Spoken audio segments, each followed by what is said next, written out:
चुप रहना यानी मौन रहना। जो लोग ज्यादा चुप रहते हैं वह लोग अपने भीतर के असीम शक्तियों को समझ पाते हैं। गौतम बुद्ध के अनुसार मौन की शक्ति इतनी ज्यादा है कि वह हमारे अंदर के सारे तनाव, सारी की सारी चिंता और भय को खत्म कर देता है और लोगों के बीच हमें एक होशियार और आकर्षित मनुष्य बना देता है। एक बार गौतम बुद्ध अपने आश्रम में अपने सभी शिष्यों को शिक्षा दे रहे थे कि दुनिया की सबसे तेज छुरी हमारी जबान है और दुनिया के सबसे खतरनाक हथियार हमारे शब्द हैं, जो बिना किसी का खून बहाए लोगों को अंदर ही अंदर मार सकते हैं। हमारे शब्द हमारी ताकत हो सकते हैं उसी के साथ, लेकिन यह हमारी सबसे बड़ी कमजोरी भी हो सकते हैं अगर हमें नहीं पता कि कब, कहां और क्या और कितना बोलना है। यदि हम सही समय पर सही इरादे के साथ सही शब्दों का प्रयोग करते हैं तो यह हमें एक सफल व्यक्ति बनाता है। लेकिन अगर हम सही समय पर सही इरादे से सही शब्दों का इस्तेमाल नहीं करते तो यह हमारे जीवन को नर्क से बदतर बना सकता है। तो दोस्तों, आज की स्टोरी के माध्यम से मैं आपको बताने वाला हूं कि चुप रहकर कैसे हम अपने जीवन को बदल सकते हैं। आपको चुप रहने की शक्ति का एहसास इस वीडियो में होने वाला है। वीडियो शुरू करने से पहले कमेंट बॉक्स में नमो बुद्धाय लिखकर वीडियो को लाइक जरूर करें। तो चलिए शुरू करते हैं। इस कहानी को जापान में एक बहुत ही प्रसिद्ध बौद्ध भिक्षु रहा करते थे। उनका नाम रिसाई था। रिसाई अकेले रहते थे। दुनिया के शोर शराबे से दूर जंगल में वो रहते थे और वह बड़े ही ध्यानी और प्रभु भक्त व्यक्ति थे, इसलिए वह पूरे जापान में बहुत अधिक प्रसिद्ध थे। एक दिन एक राजकुमार रिसाई के पास आया और बोला, हे प्रिय भिक्षु, मैं हमेशा थका हुआ, निराश और परेशान महसूस करता हूँ। मेरा मन बहुत अशांत रहता है। हालांकि मेरे पास सब कुछ है, दौलत, शोहरत, सुख सुविधाएं जो हर व्यक्ति चाहता है या पाने की इच्छा करता है, लेकिन फिर भी मेरे अंदर इतनी अशांति और चिंता क्यों है? रिसाई ने उसकी बात बहुत ही ध्यानपूर्वक सुनी और कुछ सोचने के बाद कहा, तुम इस प्रश्न का उत्तर जानते हो, बस तुमने कभी इस प्रश्न को हल करने की कोशिश नहीं की है। रिसाई ने आगे कहा, मैं एक रिसर्च करना चाहता हूं, क्या तुम मेरा साथ उसमें दोगे? इस रिसर्च के बाद तुम्हारे जीवन में किसी भी तरह की अशांति और चिंता नहीं रहेगी। ये बातें सुनकर राजकुमार बहुत हैरान था। उसने रिसाई से कहा, बताइए मुझे क्या करना होगा? अपने मन की शांति के लिए मैं कुछ भी करने को तैयार हूं। राजकुमार की इन्हीं बातों को सुनकर भिक्षु ने कहा, तो फिर आप अगले 15 दिन के लिए मेरे आश्रम में रहोगे और एक सामान्य व्यक्ति की तरह अपना जीवन व्यतीत करोगे और इन 15 दिनों में तुम अकेले और चुपचाप रहोगे, जितना हो सके कम बोलोगे। राजकुमार उस भिक्षु की बातें सुनकर सहमत हो गया। पहले दिन राजकुमार को लगा कि उसका मन सामान्य से अधिक अशांत और विचलित है। उसके मन में तरह तरह के विचार आ रहे हैं थे और वह आम लोगों की तरह जीवन जीने में असहज महसूस कर रहा है।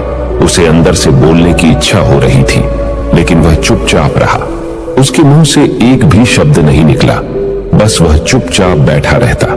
लेकिन रात होते होते उसे अंदर ही अंदर शांति का अनुभव होने लगा।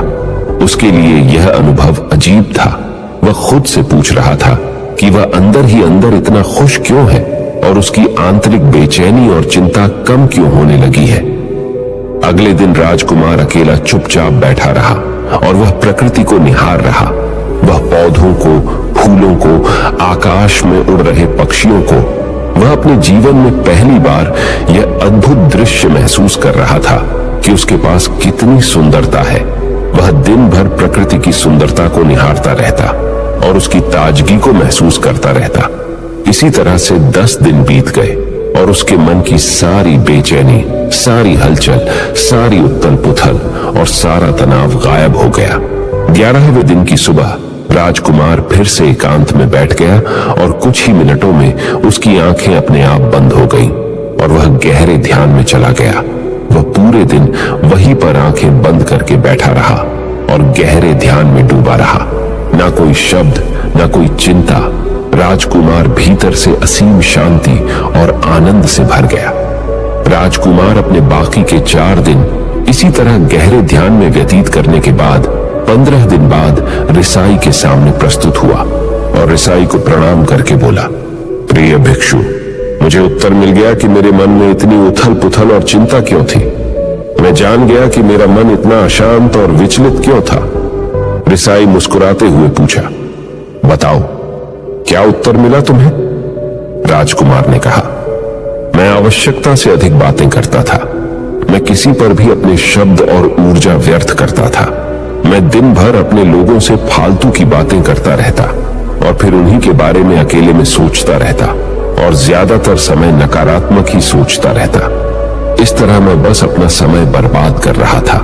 ज्यादा बोलने और नकारात्मक सोचने की वजह से मेरा मन अशांत और बेचैन हो गया था और इसी वजह से मैं किसी भी काम को ठीक से नहीं कर पा रहा था, जिसकी वजह से मैं हर काम में असफल होने लगा और फिर इन्हीं लगातार मिलने वाली असफलताओं की वजह से ही मैं और भी उदास और चिड़चिड़ा हो गया। इन्हीं सभी चीजों की वजह से मेरा जीवन नष्ट हो रहा था। लेकिन यहां पर बिताए हुए 15 दिन मेरे लिए पूरी तरह से अलग थे। मुझे कुछ अलग ही एहसास यहां पर हो रहा था। अब मुझे ऐसा लग रहा है मैं अपना जीवन पूरी तरह से जी रहा हूं, लेकिन इससे पहले मैं अपना जीवन गलत तरीके से जी रहा था। और मैंने यह भी सीखा कि हमें सिर्फ ध्यान करने की जरूरत नहीं है। ध्यान अपने आप होता है जब हम शांत और मौन होते हैं। ध्यान के पिछले कुछ दिनों के दौरान मैंने जो पहली चीज सीखी वह यह है कि मनुष्य के जीवन की सबसे महत्वपूर्ण चीज स्वयं को जानना ही है। यह सुनकर रिसाई ने कहा, सिर्फ तुम ही नहीं, दुनिया में ज्यादातर लोग जरूरत से ज्यादा बोलते हैं। आज भी लोग ज्यादातर समय केवल एक दूसरे को नीचा दिखाने के लिए ही बोलते हैं। कुछ लोग ना चाहते हुए भी बातें करते हैं और अपना जीवन बर्बाद कर लेते हैं। रिसाई ने राजकुमार को चुप रहने का महत्व समझाते हुए कहा, एक बार गौतम बुद्ध से उनके शिष्यों ने पूछा, प्रिय बुद्ध, आप ज्यादातर समय चुप क्यों रहते हैं? बुद्ध ने कहा, क्योंकि चुप रहने से व्यक्ति अंदर से अनंत शांति की गहराइयों में होता है। मौन अपने भीतर उतरने की पहली सीढ़ी है। मौन के बिना स्वयं को जानना असंभव है। स्वयं को जानने और समझने का पहला नियम है कि मौन हो जाओ। उतना ही बोलो जितना अत्यंत आवश्यक हो।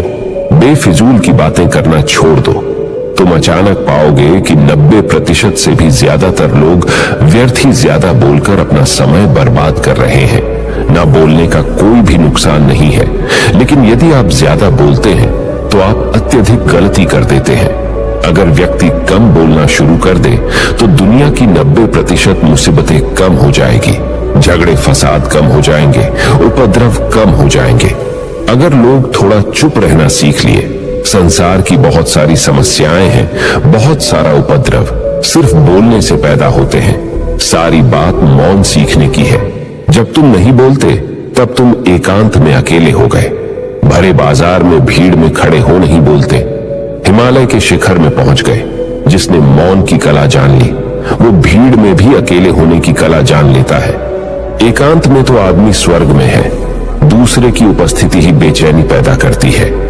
पहले तुम्हें चुप रहने की शक्ति को धारण करना होगा। इससे तुम अधिकतर ऊर्जा को बचा लोगे और फिर इस स्थिति में पहुंच जाओगे कि तुम कम बोलने लगोगे। अगर तुम किसी के यहां पर जा रहे हो और परेशान हो जाओ तो ऐसे में उचित है कि आंखें बंद कर लो और अपने में खो जाओ। वहां से आपको ताजगी महसूस होगी, क्योंकि तुम्हारे अंदर ही जीवन का वो स्रोत छिपा हुआ है। वह किसी दूसरे में नहीं है। इसके बाद राजकुमार उस रिसाई से पूछते हैं, आखिर कौन हमें अपने अंदर तक लेकर जाएगा? ये बातें सुनकर रिसाई बुद्ध कहते हैं, तुम्हें स्वयं ही अपने अंदर उतरना होगा और वहीं से परम राज्य जीवन का आनंद ले पाओगे। आनंद का यहीं से जन्म हुआ है। यहीं से तुम मौत में डूब जाओगे। यही तुम्हारा सूरज उदय होगा और यहीं से अस्त होगा। इसी प्रकार तुम बार बार इबकी लगाओ। जब भी तुम इबकी लगाकर लौटोगे वहां से तुम पाओगे फिर ताजगी भरी जीवन की नई संपदा मिलेगी। इस नई शक्ति के जन्म होने से तुम्हारी थकान गई, उदासी गई, चिंता गई। जैसे कोई स्नान करके लौटता है तो शरीर शीतल हो जाता है, शांत हो जाता है। ऐसे ही जब कोई भीतर से साफ होकर वापस आता है, मौन में स्नान करके लौटता है, तो समस्त अस्तित्व, समस्त व्यक्तित्व शांत और मौन हो जाता है, आनंदित हो जाता है। जब तुम आंतरिक मौन की उस पराकाष्ठा पर पहुंच जाओगे, तब तुम पाओगे कि बोलने से भी तुम्हारा मौन खंडित नहीं होता, वो बना ही रहता है। उसकी एक अंतर्धारा लगातार तुम्हारे भीतर बहती रहती है। तुम बोलते तो हो, तुम शब्द का उपयोग भी करते हो, लेकिन वो तुम्हारे मौन को खंडित नहीं कर पाती। एक बार गहरे मौन में स्थिर हो जाओ, फिर तुम्हारी वाणी में भी मिठास आ जाएगी। तुम्हारा बोलना संगीत पूर्ण होगा, तुम्हारा बोलना सत्य होगा। तुम बोलोगे तो दूसरों पर भी शीतलता छा जाएगी। जैसे ही तुम अंदर से चुप होते हो, तुम इतने शक्तिशाली होने लगते हो कि समाज की निर्भरता तुम छोड़ने लगते हो, और तुम्हारे जीवन में एक मस्ती आती है जो केवल दीवानों के जीवन में होती है। तुम्हारे चेहरे पर एक नई रौनक आ जाती है, तुम्हारी आंखें किसी अमृत के समान हो जाती है, और तुम अनंत शांति के समुद्र में डूबने लगते हो। इतना कहकर भिक्षु रिझाई ने अपनी बात खत्म की और वो मौन में चले गए। राजकुमार उनका धन्यवाद कर अपने महल में चला गया। दोस्तों, आपने भी अनुभव किया होगा कि बहुत ज्यादा बात करने से दिमाग अशांत हो जाता है, जिससे हम अपने दिमाग पर नियंत्रण खो देते हैं और साथ ही अपना ध्यान भी खो देते हैं। जो लोग बहुत ज्यादा बोलते हैं, उनके पास किसी एक काम पर ध्यान केंद्रित करने की काबिलियत नहीं होती। वो अपने किसी भी लक्ष्य पर पूरी तरह से ध्यान केंद्रित नहीं कर पाते। अगर हमारा दिमाग एक जगह केंद्रित नहीं है, तो हम जीवन की सच्चाई नहीं समझ पाते और ना ही मनचाही सफलता कभी हासिल कर पाएंगे। इसके अलावा भी आपने देखा होगा कि जो लोग अधिक बोलते हैं, वो अक्सर लोगों के बीच हंसी का पात्र बन जाते हैं, और जो लोग कम बोलते हैं और अपनी बात पर कायम रहते हैं, उन्हें लोगों से सम्मान मिलता है। लोग उनकी बातों को सुनते हैं और उन पर भरोसा भी करते हैं। जो लोग जरूरत से अधिक बोलते हैं और अपने विचारों के बारे में पक्के नहीं होते, उनका दिमाग स्थिर और विचलित रहता है, शोर से भरा रहता है, और एक अशांत दिमाग वाला व्यक्ति जीवन में किसी भी चीज में सफल नहीं हो पाता, क्योंकि वह किसी भी काम में फोकस नहीं कर पाता। यदि किसी व्यक्ति को यह पता है कि उसे कब, कहां और क्या बोलना है, तो वह व्यक्ति सच में बहुत बुद्धिमान है। और ऐसा व्यक्ति जहां भी जाता है, उसका व्यक्तित्व आकर्षण का केंद्र बन जाता है, और वह जो कुछ भी करता है उसमें सफल अवश्य होता है। अगर हम किसी महान और सफल व्यक्ति के व्यक्तित्व को गहराई से देखें, तो पाएंगे कि वो कम बोलते हैं और कम से कम शब्दों में अपनी बात खत्म कर देते हैं। वो बोलने से पहले वो चीजों और जिसके बारे में उसे बोलना है, उनके बारे में गहराई से सोचते हैं। लेकिन जो लोग बहुत ज्यादा बोलते हैं, बहुत बार वो झूठ भी बोलते हैं और अपनी बातों से दूसरों के मन और विचारों पर कचरा डालते रहते हैं। वह ज्यादातर समय दूसरों की बुराई करते रहते हैं, इसलिए उनके अपने भी उनसे नफरत करने लगते हैं और उनसे बचने की। सभी शिष्यों ने अपनी शक्ति के अनुसार छोटे बड़े भी संकल्प लिए और गुरु को अपने अपने संकल्प के बारे में बताकर वहां से चले गए। लेकिन वह शिष्य जो खुद को सबसे अलग और बड़ाधा दिखाना चाहता था, वह सीधे गुरु की कुटिया में पहुंच गया और बोला, मैं कोई छोटा मोटा संकल्प नहीं लेना चाहता, बल्कि खुद की ही जैसे एक बड़ेढ़ा और महान संकल्प लेना चाहता हूं। कृपया आप ही बताएं, क्या संकल्प लेना चाहिए? उसकी यह बात सुनकर गुरु मुस्कुराए और बोले, क्या तुम मेरे द्वारा दिए गए संकल्प को पूरा कर पाओगे? क्या तुम्हारे लिए उसे पूरा करना संभव होगा? शायद नहीं, वह तुम्हारे लिए संभव नहीं है। तुम उसे पूरा नहीं कर पाओगे, इसीलिए तुम खुद ही कोई संकल्प ढूंढो। शिष्य ने कहा, नहीं गुरुदेव, आप जो भी संकल्प मुझे देंगे, मैं जरूर उसे पूरा करूंगा। गुरु ने कहा, ठीक है, तो तुम अगले 1 महीने तक चुप रहोगे, मुंह से एक शब्द भी नहीं निकालोगे, यही तुम्हारा संकल्प है। शिष्य ने कहा, गुरुदेव, यह भी कोई संकल्प है? यह तो बहुत ही आसान है, 1 महीने तक चुप ही रहना है। आप कोई बड़ेढ़ा संकल्प दीजिए जो मेरी योग्यता के लायक हो, जिसे पूरा करने में मुझे समस्या हो। गुरु ने कहा, पहले तुम इस संकल्प को तो पूरा करके दिखाओ। शिष्य ने गुरु की बात मान ली और वह उसी समय चुप हो गया और पलटकर कुटिया से बाहर चला गया। उसे चुप रहना बहुत आसान लग रहा था। उसने एक दिन तो जैसे तैसे चुप रहकर काट लिया, लेकिन दूसरे दिन से उसके मन में ना बोलने का बोझ बढ़ने लगा। तीसरे दिन उसे भारीपन महसूस होने लगा और चौथे दिन उसके अंदर एक अजीब सी बेचैनी होने लगी, क्योंकि आसपास आश्रम के सभी शिष्य एक दूसरे से बातें कर रहे थे। वह भी अपना पक्ष उनके सामने रखना चाहता था, उनकी बोलती बंद कर देना चाहता था, लेकिन उसका संकल्प उसके आड़े आ रहा था। इसीलिए वह पूरे दिन सिर्फ मुंह और आंखें बनाता रहता। इसी तरीके से कुछ दिन और बीते और वह शिष्य बीमार पड़ DDH गया। उसका सिर फटा जा रहा था, उसका खाने पीने तक का मन नहीं कर रहा था, वह सिर्फ बोलना चाहता था। वह गुरु के पास गया और उनके सामने बैठकर लिखकर उन्हें बताया, गुरुदेव, मैं बोलना चाहता हूं, बिना बोले मुझे सांस नहीं आ रही, मेरा दम घुटता जा रहा है, मैं अंदर ही अंदर पागल हुआ जा रहा हूं, मैं क्या करूं, संकल्प तोड़ दूं क्या? ये पढ़कर गुरु मुस्कुराए और बोले, संकल्प तो तोड़ने के लिए ही होते हैं, लेकिन जो अपने संकल्प को पूरा कर लेता है वही अपनी आंतरिक शक्ति को बढ़ाता है, और जो अपनी आंतरिक शक्ति को बढ़ा लेता है वह समाज और जागृति की राह पर आगे भी आज जाता है। संकल्प का लेना भी तुम्हारे हाथ में था और इसे तोड़ना भी तुम्हारे ही हाथ में है। तुम्हारे बहुत से भाई अपने संकल्प को तोड़कर अपनी पुरानी दिनचर्या पर वापस आ चुके हैं। अगर तुमसे नहीं हो पा रहा तो तुम भी संकल्प तोड़कर अपनी पुरानी दिनचर्या पर वापस जा सकते हो। लेकिन याद रहे, अगर आज तुम इस छोटे से संकल्प को नहीं संभाल पा रहे तो तुम अपनी बाकी की पूरी जिंदगी को कैसे संभाल सकोगे? बाकी फैसला पूरी तरह से तुम्हारे हाथों में है। गुरु की यह बात उस शिष्य के दिल में चोट कर गई। वह बिना कुछ बोले वहां से वापस चला गया और खुद को अपनी कुटिया में बंद कर लिया। वह केवल अपने जरूरी कामों के लिए ही कुटिया से बाहर निकलता, बाकी सारे समय कुटिया के अंदर ही बैठा रहता।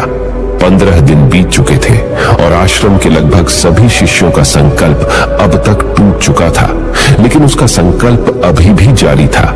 संकल्प लेने के बाद से अब तक उसने एक शब्द भी नहीं बोला था। सारा आश्रम हैरान था कि इतना बोलने वाला इंसान चुप कैसे हो गया।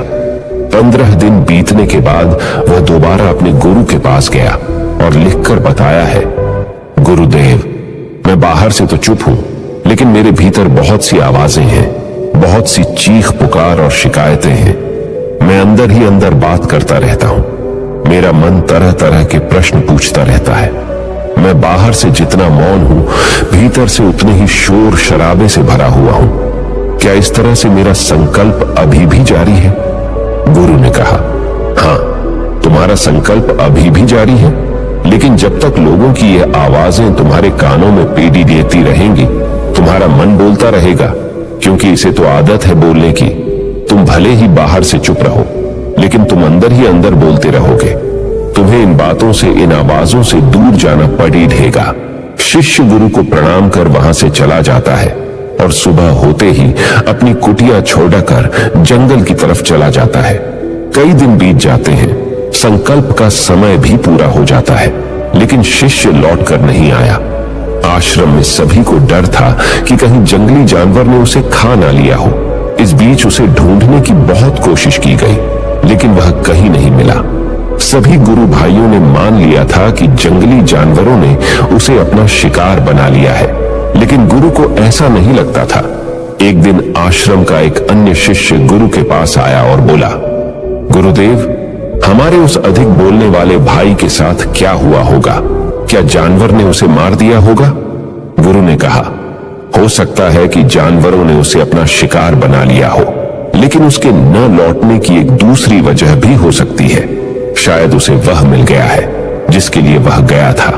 फिर शिष्य ने पूछा, गुरुदेव, क्या ज्यादा बोलना इतना हानिकारक होता है?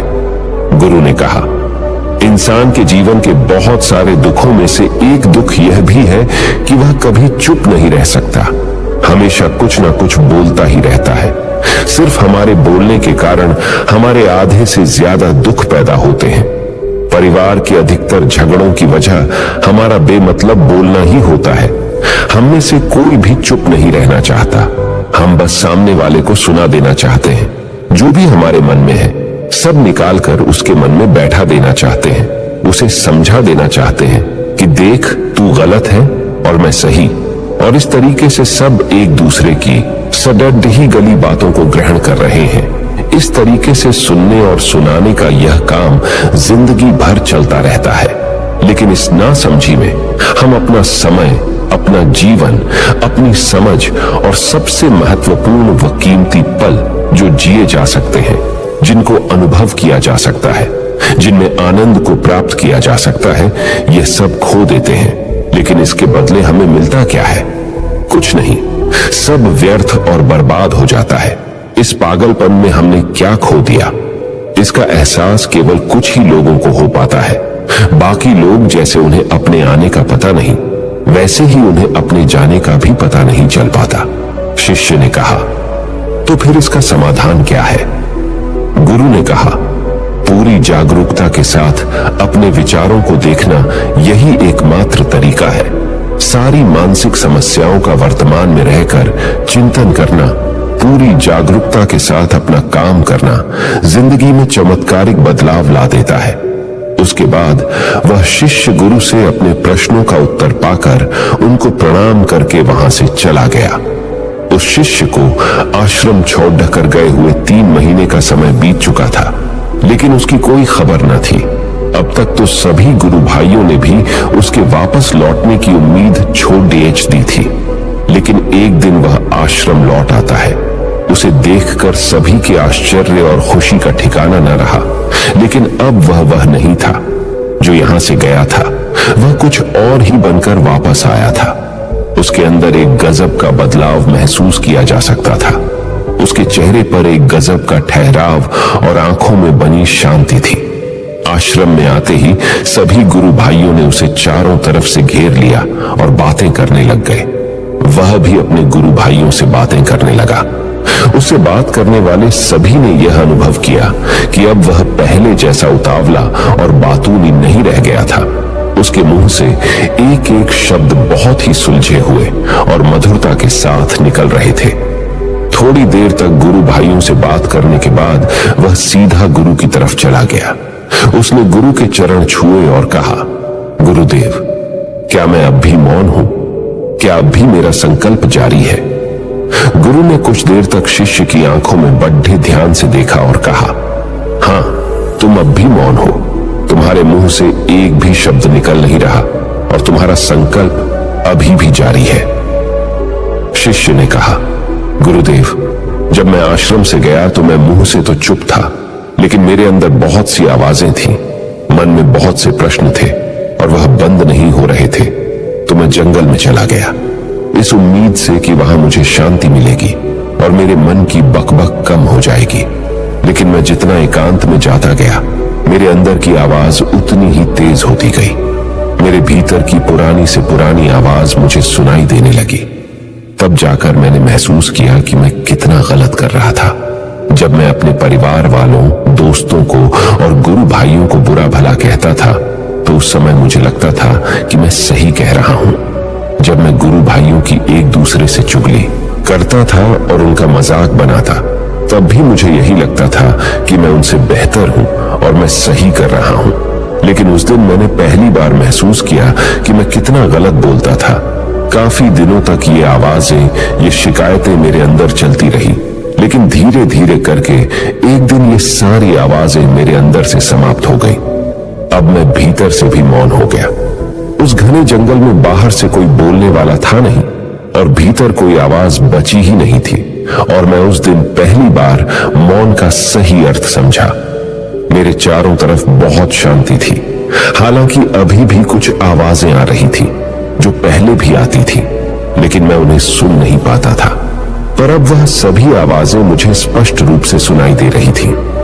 हवा के चलने की आवाज, चिड़ियों के चहकने की आवाज और पानी के बहने की आवाज, ये सभी आवाजें मैंने पहली बार पूरे होशपूर्वक सुनी। अपने चारों तरफ इतनी शांति मैंने पहले कभी महसूस नहीं की थी। तो इस शांति को भंग करने के लिए मैंने पहली बार अपने मुंह से कोई शब्द निकाला। मैं चिल्लाया, हे ईश्वर, ये कैसी शांति है?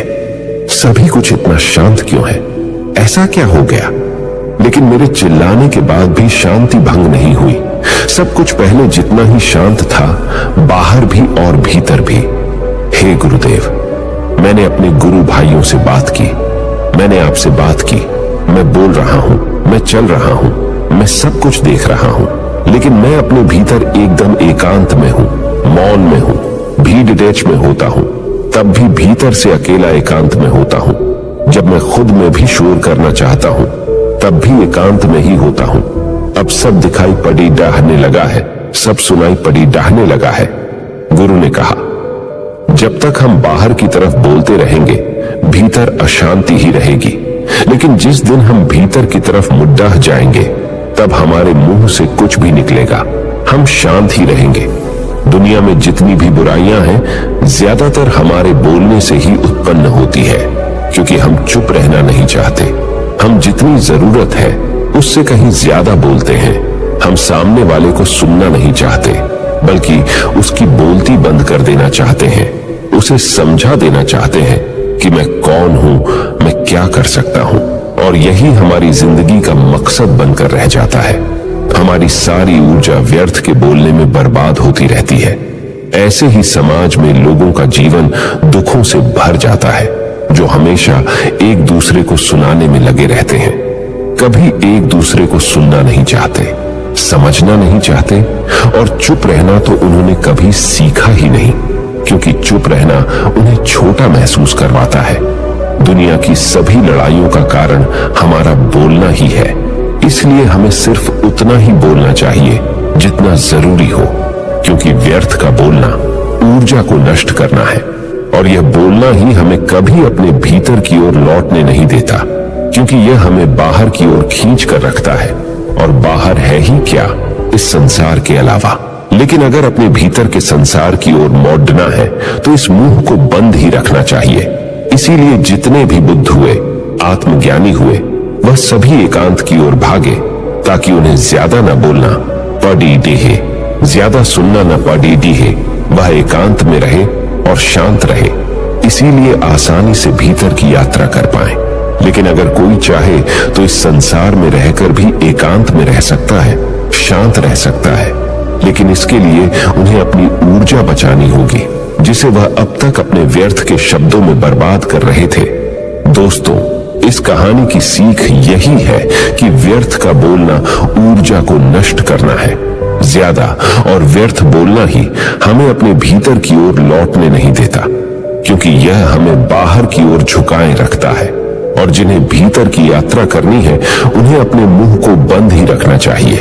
मुझे उम्मीद है कि आपको यह कहानी पसंद आई होगी और काफी कुछ सीखने को मिला होगा। कहानी के बारे में अपने विचार आप हमें नीचे कमेंट बॉक्स में कमेंट करके बता सकते हैं। नमो बुद्धाय।